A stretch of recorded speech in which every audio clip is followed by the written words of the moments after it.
안녕하세요. 다원교육에서 국어 수업 맡고 있는 김가람입니다. 아이고. 오늘 예비고1 국어 관련해서 설명회 하고 있고요. 지금 강사 소개는 조금 간단히 사진이 조금 다를 수 있는데 일단 한양대학교 국어국문학과 졸업했고요. 동대학원 국어교육과에서 석사 졸업했습니다. 원래 대치랑 반포에서 내신이랑 수능 국어 수업하다가 지금은 목동에서 국어 수업하고 있습니다. 고등 국어에 대해서 예비고의 학부모님들께서 걱정이 굉장히 많으실 텐데요. 또 2028년 대입 같은 경우에는 많이 학제가 개편이 되다 보니까 뭐 내신 등급도 5등급제로 바뀐다고 하고 이러니까 어떻게 되는 건지 조금 혼란스러우실 텐데요. 저도 그래서 주변에 이제 교사로 있는 지인이나 이런 사람들한테 이제 많이 이야기를 묻고 다녔어요. 근데 어찌 됐든 중요한 건 여전히 아이들이 공부를 열심히 해야 되는 것은 사실이다.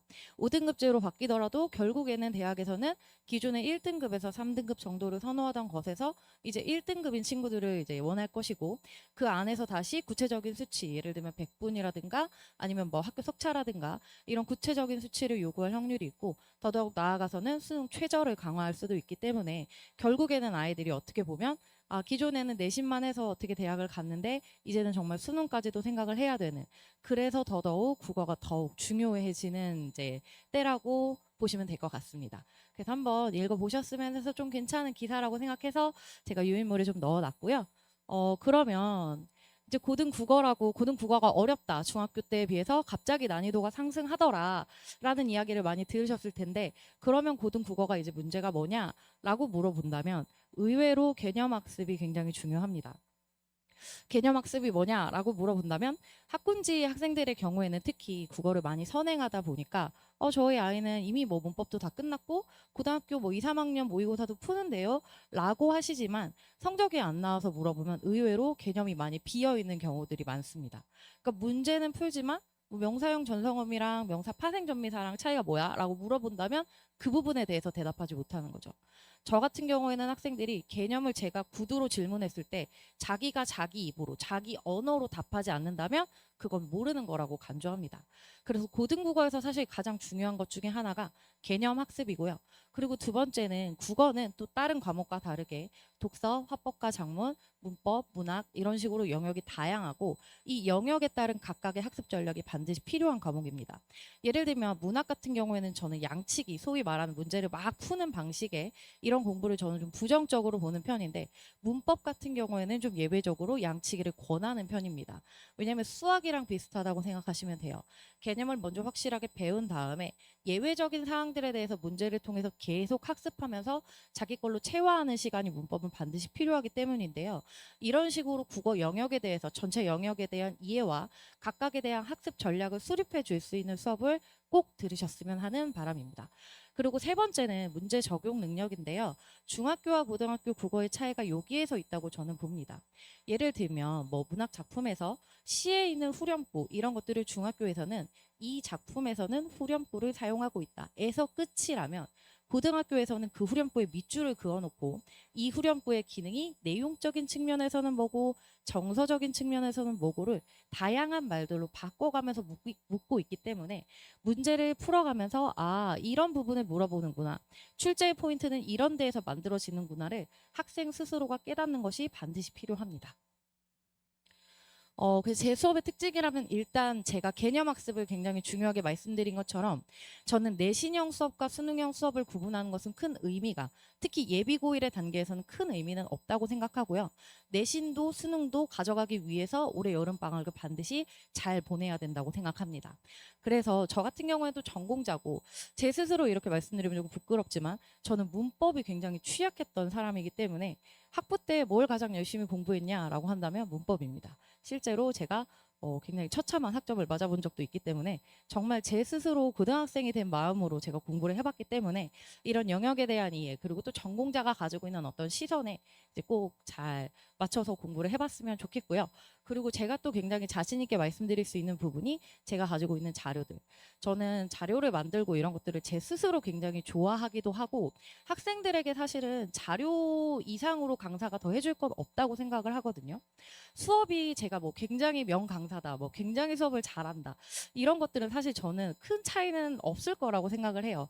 그렇지만 강사가 얼마나 시간을 투자하고 얼마나 이 수업에 애정을 가지느냐는 자료를 통해서 많이 드러난다고 생각하기 때문에 제 자료 이런 것들에 대해서 좀 자신감이 있는 편입니다.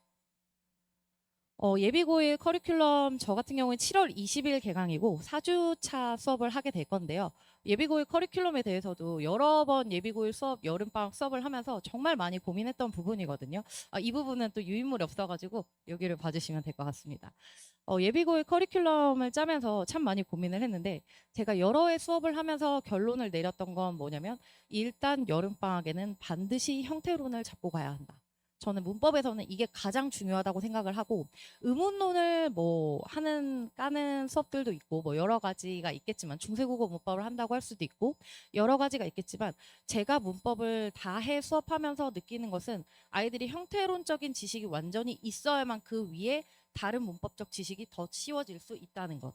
그래서 저는 형태론 수업을 가장 중요하게 생각하기 때문에 이 부분을 4주 동안 확실히 잡고 가는 걸 일단 첫 번째 목표로 삼고 있습니다. 그리고 두 번째는 고전 시가인데 저는 문학을 시대의 흐름에 따라서 가르치는 것을 굉장히 좋아하고 아이들도 이 부분에서 가장 효율성이 좋다고 생각합니다. 왜냐하면 문학이라는 것이 결국 아이들이 배우는 역사의 흐름에 따라서 가는 거기 때문에 이 역사의 흐름에 따라서 문학의 특징들을 보여준다면 예를 들면 임진왜란이 있고 이 전후에 따라서 문학이 어떻게 달라지냐를 아이들이 이해해야 이 작품은 임진왜란 후의 작품이니까 이런 특성이 있겠지를 생각하고 문제를 푸는 거죠. 그래서 저는 시대별로 이렇게 흐름을 가져가는 것을 좋아하기 때문에 고전 시가를 쭉 상고시대부터 조선시대 후기에 이르기까지 쭉 따라가는 수업을 한번 계획을 해봤습니다. 교재 구성, 제가 교재 자료를 굉장히 좋아한다고 해서 제 자료를 좀 자랑하고 싶은 마음에 유인물을 좀 집어넣었고요. 이런 식으로 좀 인디자인해서 예쁘게 그리고 또 가독성 좋게 교재를 만드는 것이 이제 제가 중요하게 생각하는 포인트고 두 번째는 저는 수업에 내가 배운 수업 내용이 나오지 않는다, 써먹지 않는다, 이거는 좀 의미가 없다고 생각하기 때문에 반드시 기출과 연관 지어서 보고 있습니다. 저의 교재에서 이제 기출의 세계라는 이름으로 같이 보게 되어 있는데요. 뭐 A라는 작품을 본다면 이 A라는 작품이 평가원 혹은 수능 특강 아니면 내신에서 어떻게 다루어지고 있는지를 꼭 같이 보게끔 해서 같이 이 작품의 출제 포인트 아이들과 보고 있습니다. 클리닉 노트 같은 경우에는 과제 노트인데요. 조금 과도하리만큼 숙제를 주는 편입니다. 뭐 가장 좋은 것은 클리닉 시간까지 다 해서 채점까지 해서 오는 것을 이제 가장 좋다고 생각하고 있고요.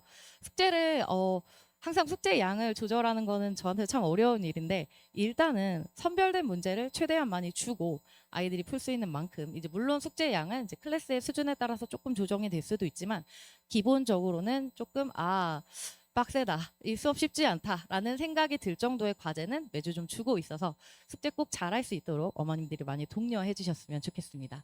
그리고 서술형 꼼꼼노트 같은 경우에는 이제 내신에서 특히 많이 아이들 도움 받는 부분이라서요. 한번 봐주시면 좋을 것 같고요.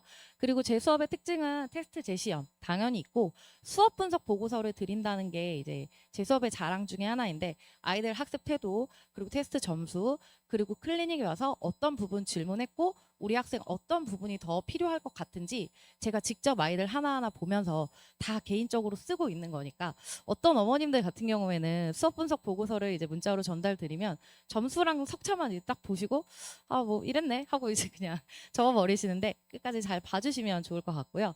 그리고 클리닉 제가 직접 주말에 토요일 일요일 운영하면서 아이들 1대1로 이제 질문이나 아니면 취약한 부분들 제가 다 체크해서 보고 있고요.